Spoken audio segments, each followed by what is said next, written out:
Olá pessoal, tudo bem? Nós vamos falar hoje sobre a introdução da gestão da qualidade. Vamos falar um pouquinho sobre a contextualização, os gurus da qualidade e também das principais ferramentas da qualidade. Vai ser uma aula rápida, mas no próximo semestre nós vamos trabalhar um pouquinho mais conceitualmente, vamos discutir mais gráficos de controle, a parte estatística do controle de qualidade. Tá legal? Então vamos lá. Primeiro vamos contextualizar. A gestão da qualidade, como a gente conhece hoje, ela nasce no Japão, logo após a Segunda Guerra Mundial. O que aconteceu no Japão foi um absurdo, né, de destruição em massa do Japão. O Japão estava completamente destruído e os Estados Unidos decidiram colocar dinheiro lá no Japão através do Plano Marshall, porque o Japão era estratégico para eles, era uma posição estratégica no Pacífico. O Japão e a Alemanha receberam dinheiro dos americanos porque eram situações estratégicas para funcionar, digamos assim, pelas intenções geopolíticas dos Estados Unidos naquela região, tanto na Europa como no Pacífico. Tá?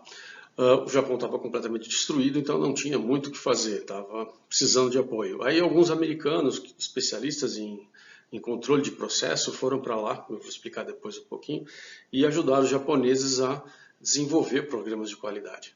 Tá?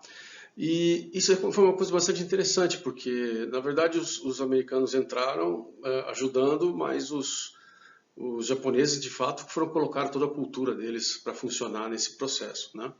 Vamos lá. Falar um pouquinho do Ishikawa. O Ishikawa foi um cara muito importante, ele criou um conceito dos círculos de controle da qualidade, que ele juntava as pessoas num brainstorm dentro das indústrias e falava assim, quais são as ideias que vocês têm. Então a qualidade ela começa e ela nasce nessa ideia de que a qualidade vem da base, né? Ela não vem lá de cima, não é uma coisa que dos diretores tal vem lá de cima, ele vem para a base, tá?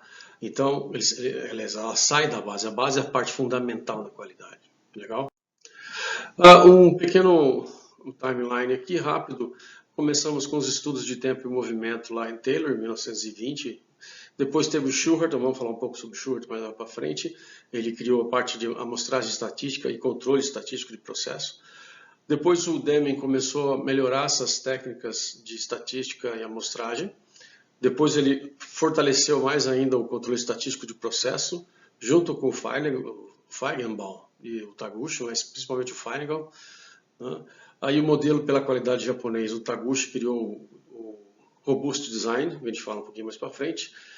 Logo depois, em 1980, ficou claro no mundo o TQM, que é o controle de qualidade, né, gestão do controle de qualidade. E em 87 foi a criação do prêmio Malcolm Baldrige. Esse Malcolm Baldrige é importante entendê-lo porque ele é o prêmio americano da qualidade. E ele só vai surgir em 1987 porque os americanos se deram conta da evolução dos japoneses só lá nos anos 80, que efetivamente sentiram o baque desse desenvolvimento. Eu vou sugerir para vocês lerem esse livro aqui, A Máquina que Mudou o Mundo. É um livro muito interessante e ele conta a história de como os americanos conheceram e entenderam o sistema Toyota de produção, que depois, aqui no mundo ocidental ficou conhecido como Lean Manufacturing, né, uma produção enxuta. Mas isso vale, assim, justamente aquele impacto de você entender que fala assim, nossa, os japoneses estão muito melhores que a gente. Né? Foi todo esse período. Uma dica de cinema para vocês também entenderem um pouco desse período, vê esse filme aqui do Michael Douglas, é um filme antigo, não lembro exatamente, dos anos 90, eu acredito. Ele é um policial americano de Nova York que faz uma besteira desgraçada, perde um prisioneiro japonês e vai para o Japão ajudar a polícia japonesa a encontrar e prender esse policial de novo. Né? Na verdade, ele vai para o Japão e perde ele lá. E aí ele fica lá para ajudar a polícia a localizar esse bandido. O interessante assim, é que desse filme é o embate entre as culturas, né? A cultura americana de um lado, a cultura do eu faço tudo, do winner e do loser, né? Do eu contra todos, e a cultura japonesa, a cultura de trabalho em equipe, de trabalho coletivo, associativo. Então ali você enxerga muito bem nesse filme esse embate de culturas que existiu entre esses dois países.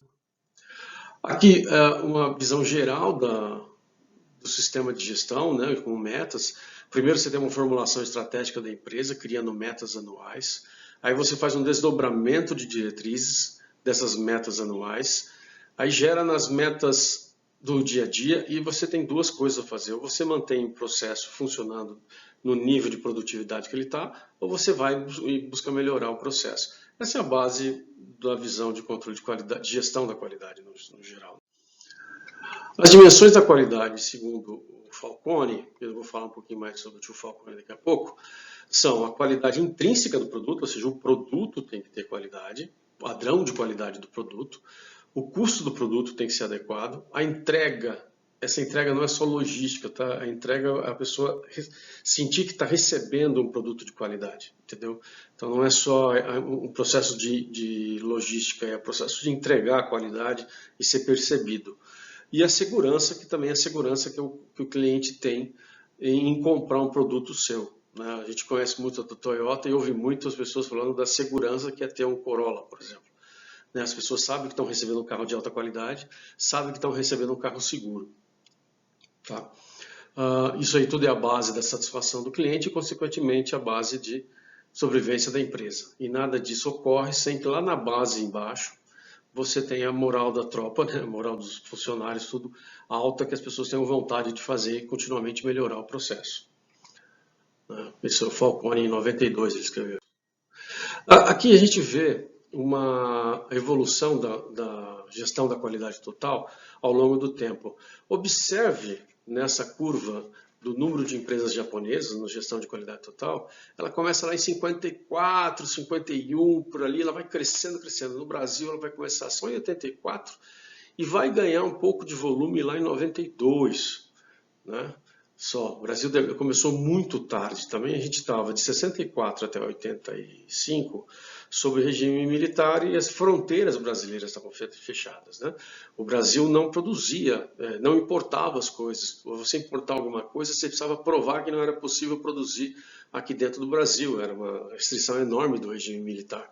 Queria proteger a indústria nacional. Na verdade, criou cartéis e penalizou a gente pagando coisas muito caras e sem qualidade. Né? Hoje continuamos pagando coisas muito caras por causa dos impostos, mas a gente já consegue ter nível de qualidade parecido com o que tem em outros países. E também uma demonstração desse período é o surgimento do Paraguai. Quem conhece o Paraguai, Cidade do Leste, aquela estrutura de venda toda, aquele shopping a céu aberto, ele só nasce porque o regime militar proibiu a importação do Brasil. E aí aquela cidade colocada bem na fronteira começa a vender produtos que a gente não encontrava aqui.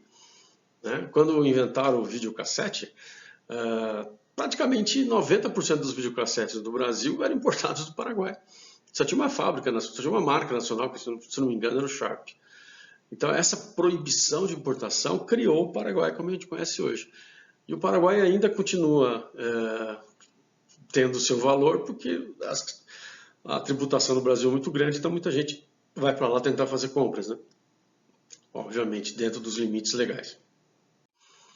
Aqui eu vou pedir para vocês lerem um texto que eu coloquei no grupo, lá no EAD, que é um texto chamado O Movimento que Mudou o Brasil, do Luiz Nassif, ele escreveu em 2004.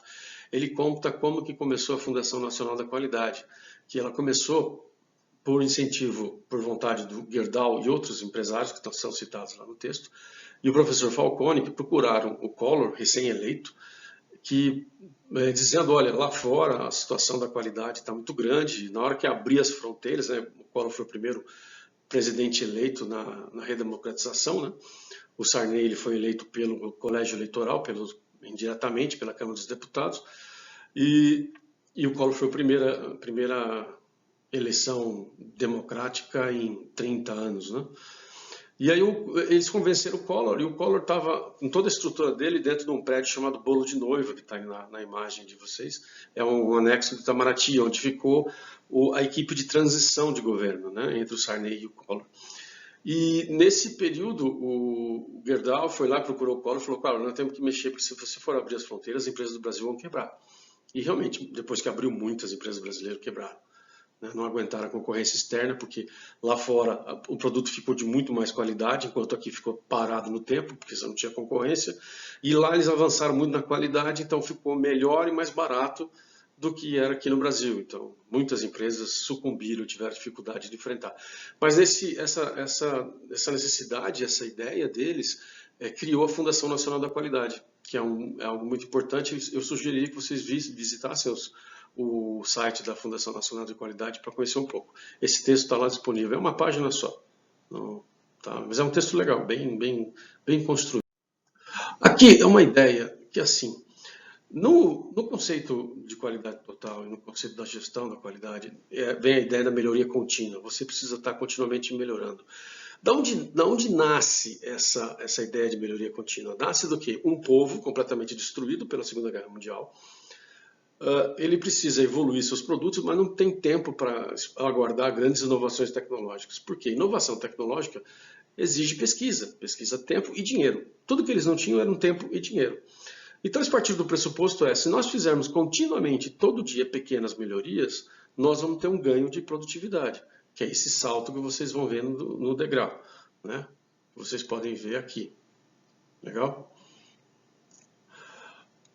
E quando você tem, ou seja, esse gráfico mostra o seguinte: a partir do momento que você faz um PDCA, que é o nosso símbolo de qualidade, que vai fazer uma melhoria contínua em todos os processos e produtos, você vai ganhando produtividade equivalente ao que você estivesse esperando um salto de produtividade com uma inovação tecnológica que você cria, entende? Então, essa é a grande vantagem. Então, em função disso, eles continuaram desenvolvendo e criando a qualidade total. Legal? Porque assim, todo produto podia ser melhorado, todo processo podia ser melhorado. E não adiantava você fazer uma melhoria, significa que você podia fazer outra na sequência.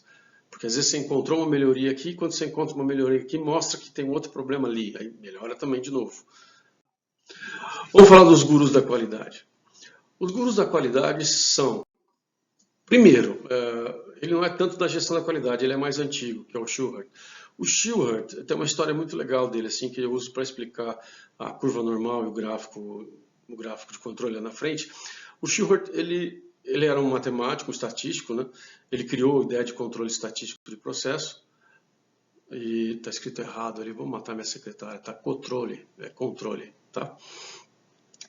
Ele criou o conceito de controle estatístico, mas ele começou na Primeira Guerra Mundial. Os Estados Unidos queriam que ele localizasse desenvolvesse um fone de ouvido. Ele trabalhava na Bell Labs para o pessoal que ia ficar no front para poder se corresponder, porque lá não tinha celular, não tinha WhatsApp, não existiam essas coisas, então as pessoas tinham que se comunicar de alguma forma, tá?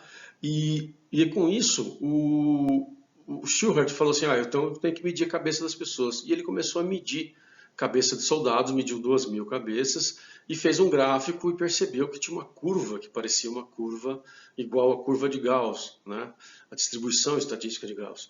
E aí ele falou, não, peraí. Aí ele começou a falar, vamos medir mais cabeças. Ele mediu mais 8.000 cabeças, chegando ao total de 10.000 cabeças, e conseguiu construir uma curva. Com isso ele teve média e desvio padrão das cabeças dos soldados. Consequentemente, ele pôde escolher um tamanho de fone de ouvido que se encaixasse com a imensa maioria dos soldados americanos. Tá? Isso, se ele ficasse muito grande, ficaria frouxo, não conseguiria ouvir. Se ficasse muito pequeno, não entraria na cabeça das pessoas, não poderia ser usado também. Então, ele conseguiu fazer esse processo.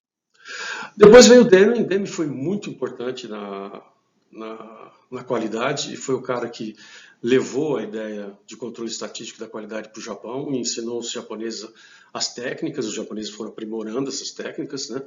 E ele foi tão importante que lá no Japão o prêmio da qualidade é chamado prêmio Deming, tanto que ele foi reconhecido como o grande criador da qualidade, o grande, digamos assim, pai fundador dessa ideia, né?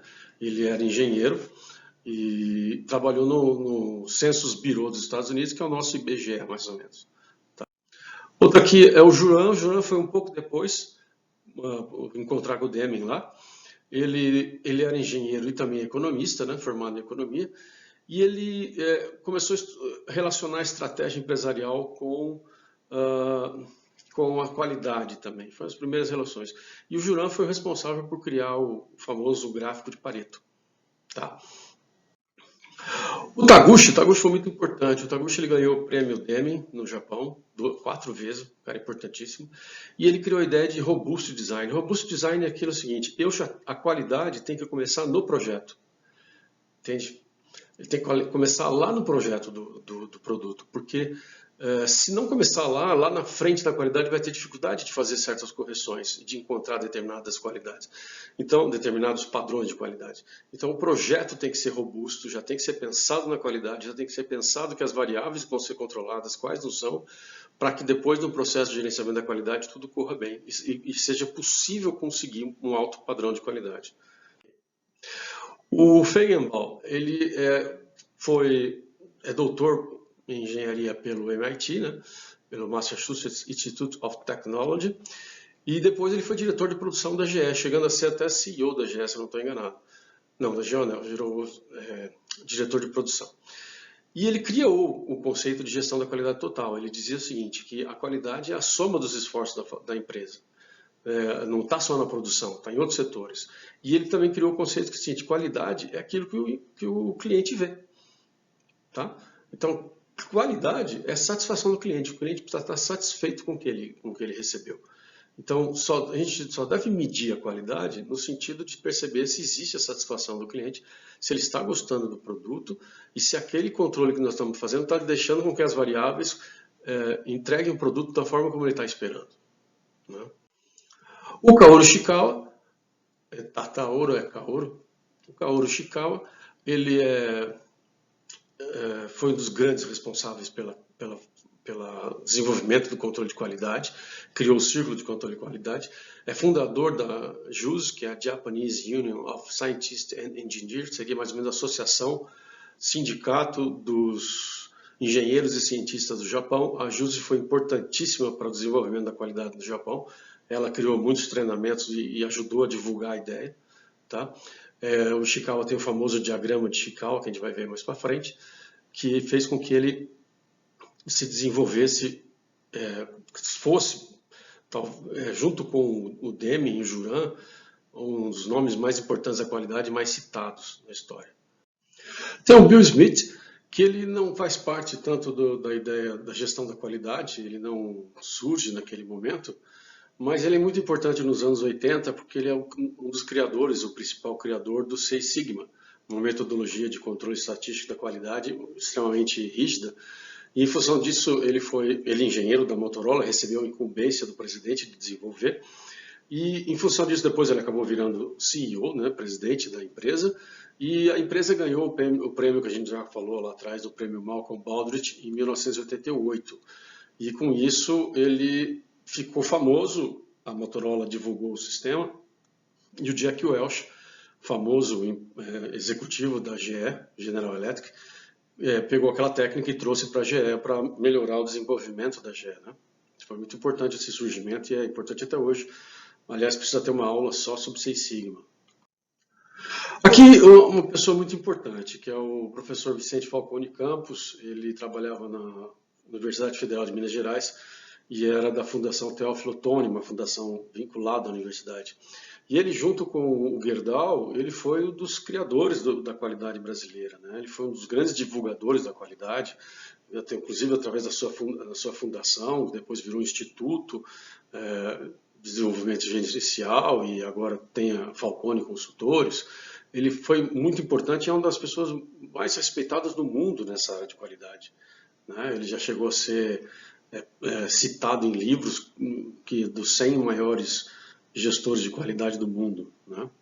E é dele que eu dou uma dica de leitura para vocês. Esse livro aqui é um livro delicioso de ler, que ele fala do verdadeiro poder, que é a capacidade de gestão. Vale a pena ler, gente. Sinceramente, se você quer ter uma bibliotequinha, esse livro tem que fazer parte da sua biblioteca. É um livro muito gostoso de ler, bem escrito, e vem de toda essa ideia dele sobre a necessidade de qualidade na gestão. Tá? Vamos falar das ferramentas da qualidade. Primeira coisa, o ciclo PDCA. O ciclo PDCA é a base do desenvolvimento da qualidade.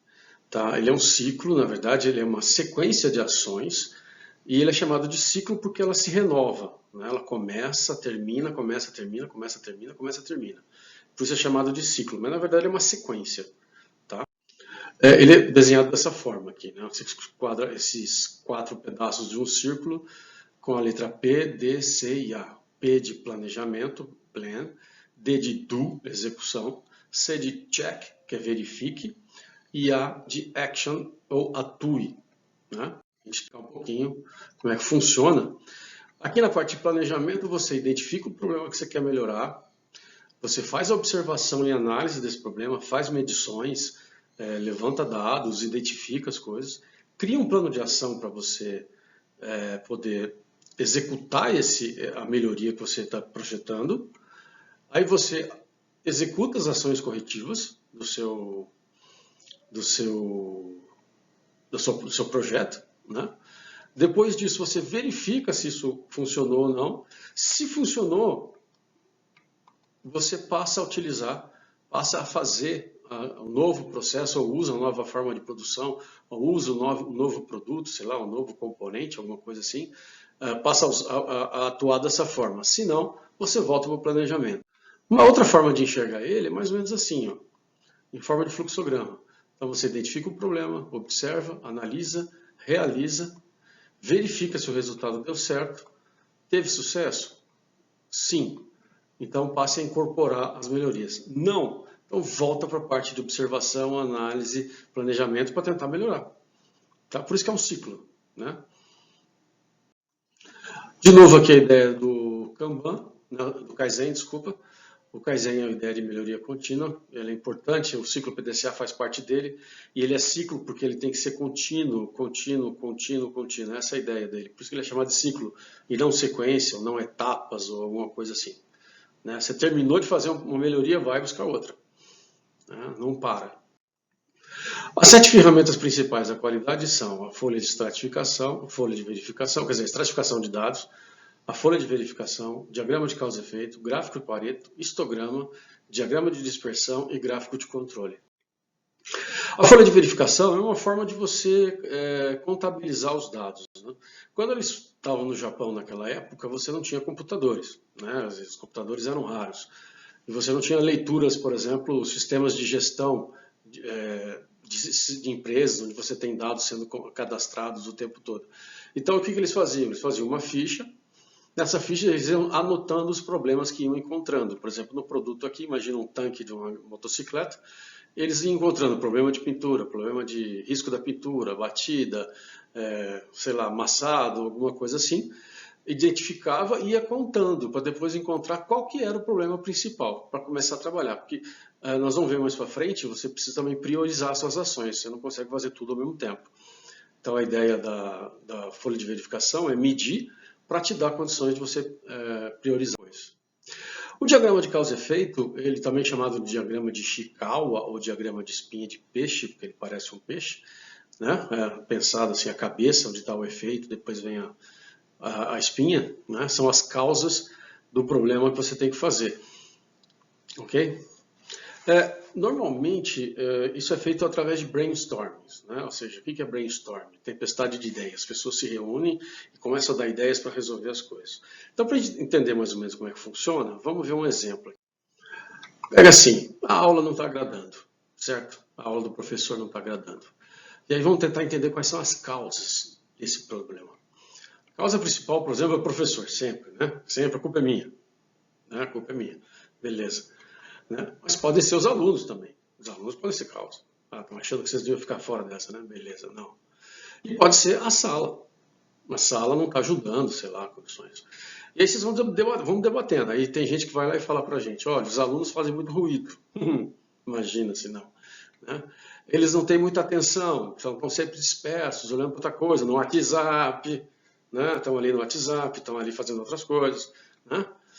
Agora, o professor tem falta de conhecimento, ele não entende do assunto, caiu de paraquedas nessa disciplina, ele está lá cobrindo um buraco, sei lá, e não entende nada do assunto, ele está indo. Outra vontade, o cara está cansado, o professor está cansado, ele está lá, chega lá, oi gente, vamos, vai, força.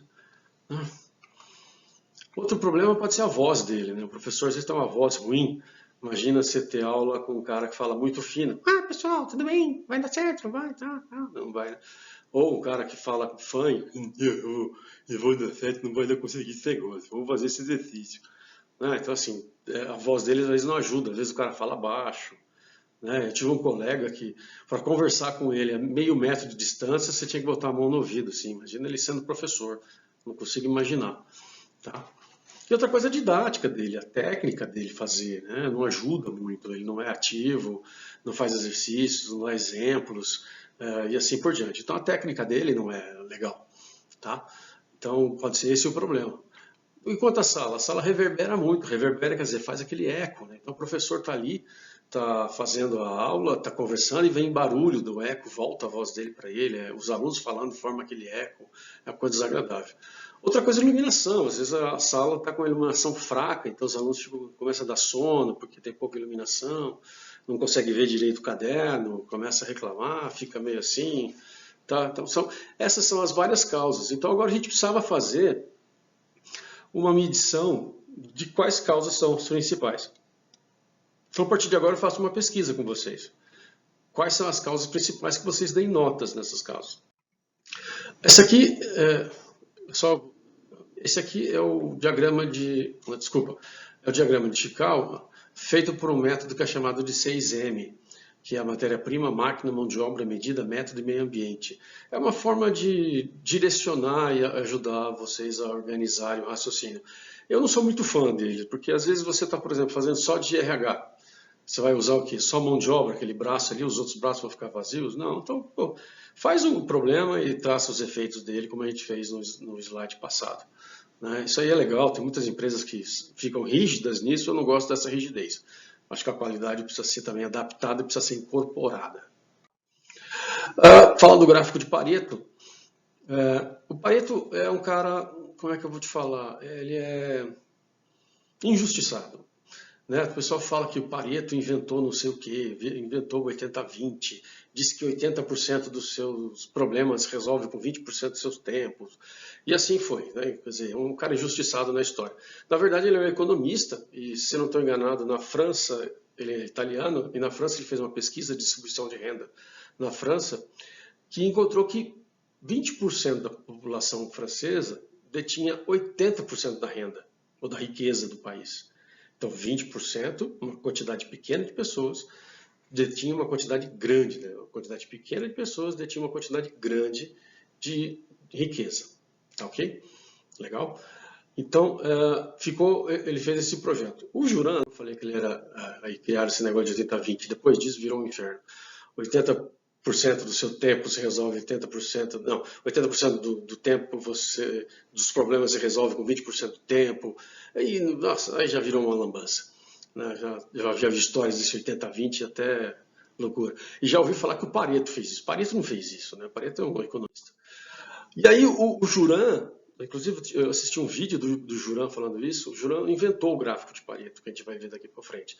Só que ele não tinha um nome para esse gráfico. E ele falou, mas como é que eu vou dar esse nome? Como é que eu vou dar um nome legal para esse gráfico que venda bem a ideia dele? Aí ele lembrou do Pareto. Pareto fez esse estudo e ele falou assim, tá certo, uma pequena quantidade de pessoas tem uma grande quantidade de riqueza, né? Então, assim, ele mostra a disparidade entre as coisas. Então, por isso ele deu o nome Pareto. Como é que é o gráfico Pareto? É isso aqui. Então eu fiz, lembra lá, nós descobrimos que o problema com o professor era didática, voz, conhecimento e vontade. E eu fiz uma pesquisa com vocês dando notas e descobri que didática e voz são meus dois grandes problemas. Depois conhecimento e vontade até que não é tanto. Então o que eu tenho que priorizar para resolver o problema da aula? Eu tenho que priorizar na minha didática, eu tenho que estudar mais e desenvolver mais exemplos e outras coisas mais. E eu tenho que melhorar minha voz, quer dizer, eu vou procurar uma fonoaudióloga e vou melhorar minha voz. Legal? É isso que eu vou ter que fazer. Então eu já crio ações de correção sabendo priorização, porque eu não consigo resolver essas 4 coisas ao mesmo tempo. Então priorizo didática, priorizo voz, depois eu vou em conhecimento e vontade. E eu posso até explodir isso um pouquinho, por exemplo. O que é didática? Aí vocês falam para mim, você não dá exemplos, você é inconclusivo, você não termina, você começa a falar, viaja na mostarda, na maionese, na mostarda, no ketchup, e não termina nunca esse negócio. Então, assim, vou trabalhar para ser mais conclusivo, terminar o que eu estou falando e vou buscar mais exemplos do cotidiano na literatura para explicar o que eu estou falando, tá? E assim vai. Dá para ir desmembrando à vontade aí.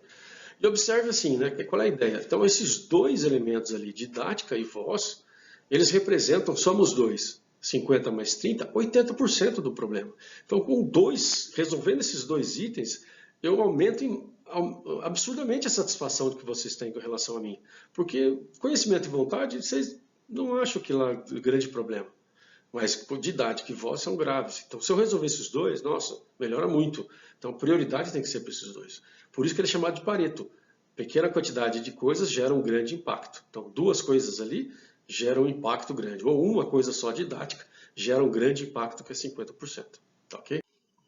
Aqui a estratificação. A estratificação dos dados é importante. Se organizar por tempo, por local, por tipo, por sintonia, por outros fatores, tipo de matéria-prima, turno, operador, e assim por diante, para você entender o que está acontecendo, se está acontecendo mais na máquina A, na máquina B, no turno do dia, no turno da noite, se é quando usam uma matéria-prima A, matéria-prima B, se usa aço carbono, quando usa aço inox, não acontece, e assim por diante. Ou usa aço do fornecedor tal e usa aço de outro fornecedor, e assim por diante.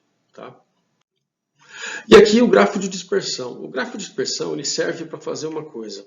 Ele serve para você, na época, veja bem, hoje você faz esse gráfico de dispersão do Excel em segundos, praticamente. Tá? Só que na época não tinha essa ferramenta maravilhosa que é o Excel. O Excel, sei lá, foi surgir nos anos 90. Tá? Então, o que eles faziam? Eles plotavam, eles iam lá e mediam. Por exemplo, no caso ali está a variação do diâmetro da peça e o tempo do forno. É uma peça que foi no forno ali para temperar. Então, temperar, na têmpera, aço, siderúrgica, tá? Não tá cozinhando no fogão, não. Tá? Então ele foi para a têmpera, foi temperar. E, por exemplo, ele pega lá, mede qual foi o diâmetro da peça, quanto tempo ele ficou no forno. Mede o diâmetro da peça, quanto tempo ficou no forno. E vai plotando esse cruzamento aqui, diâmetro com forno, diâmetro com forno, diâmetro com forno, diâmetro com forno. E cria esses pontos. Nesse primeiro exemplo à sua esquerda, você vai ver que parece que não existe relação entre o diâmetro da peça e o tempo que ele ficou no forno. Né? Você olha para essa situação e não vê diferença. Concorda? Né? Parece que não diferença não, desculpa. Não vê uma relação entre essas duas variáveis.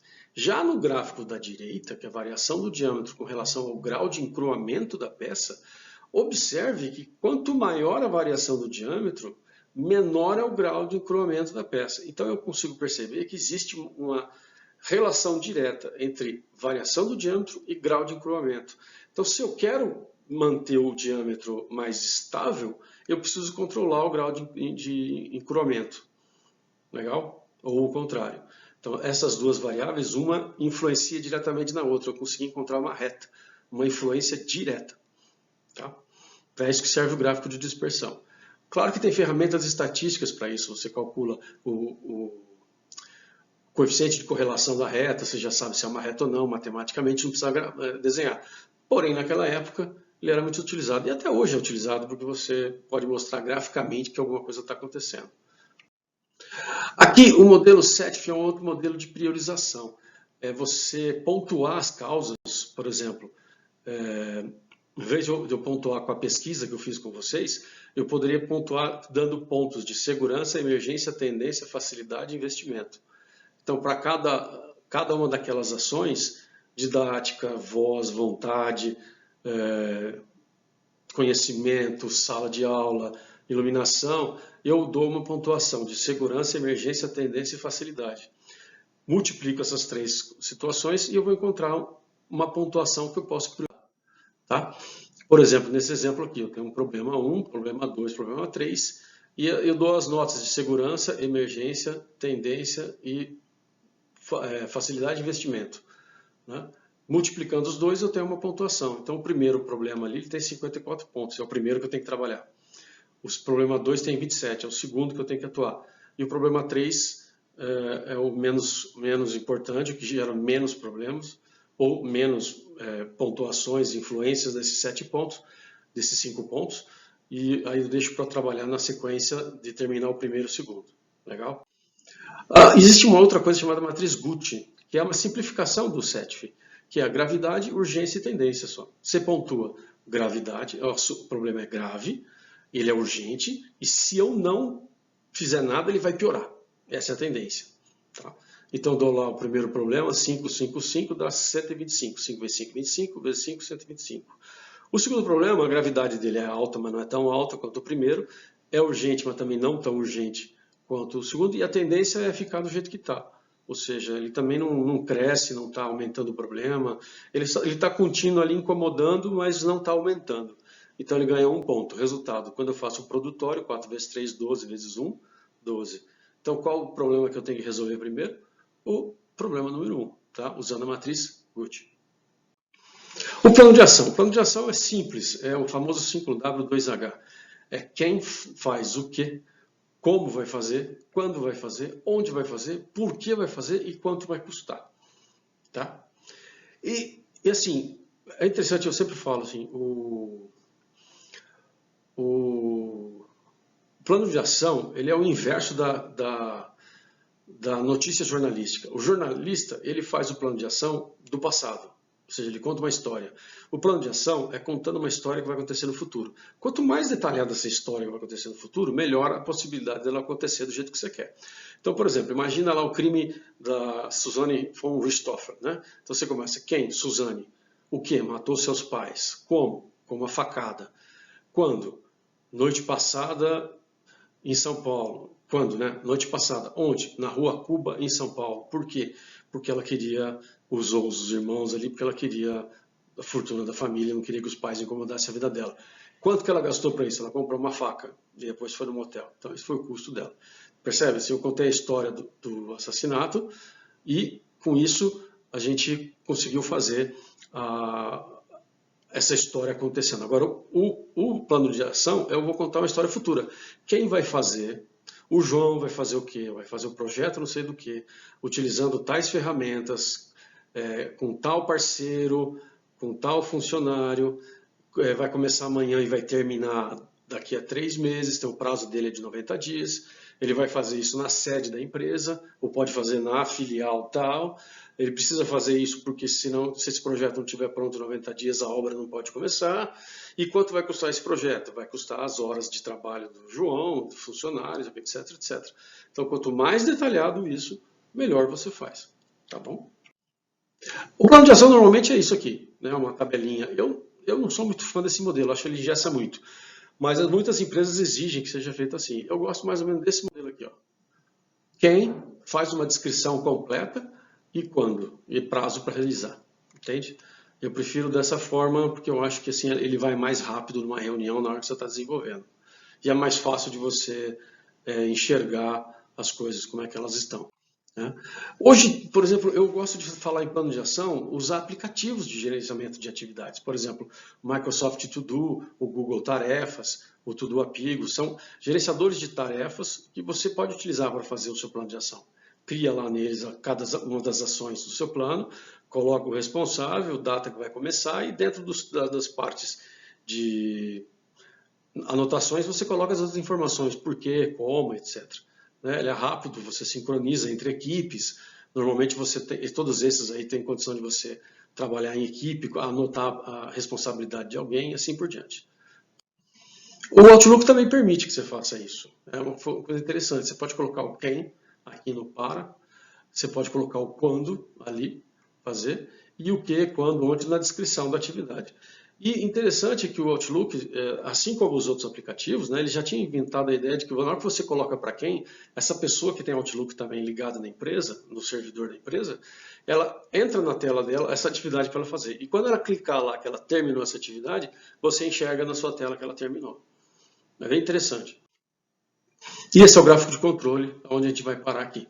Tá? O gráfico de controle, ele é essa situação onde você tem um limite superior de especificação. Por exemplo, eu tenho um eixo que ele pode variar de 7,5 até 11,4. E a média dele tem que ser 10. Então eu vou medindo a variável do eixo, vou medindo o diâmetro do eixo e vendo se ele está dentro do controle e vou fazer os cálculos estatísticos para verificar o comportamento dele nesse controle. Legal? Faz parte da etapa de verificação, mas E nós vamos falar muito sobre ele na próxima aula. Vou deixar toda a parte de estatística e limite de controle para a próxima aula. E aqui é uma forma de ver esse gráfico, onde a gente põe também a amplitude embaixo. Eu vou explicar isso também na próxima aula.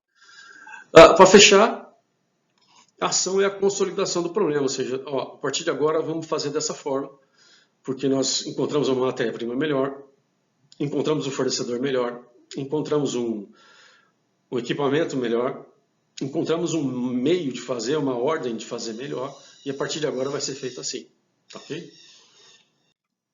É isso aí, vamos ficar por aqui, para que a gente entre em gráfico de controle na próxima aula. Valeu, moçada!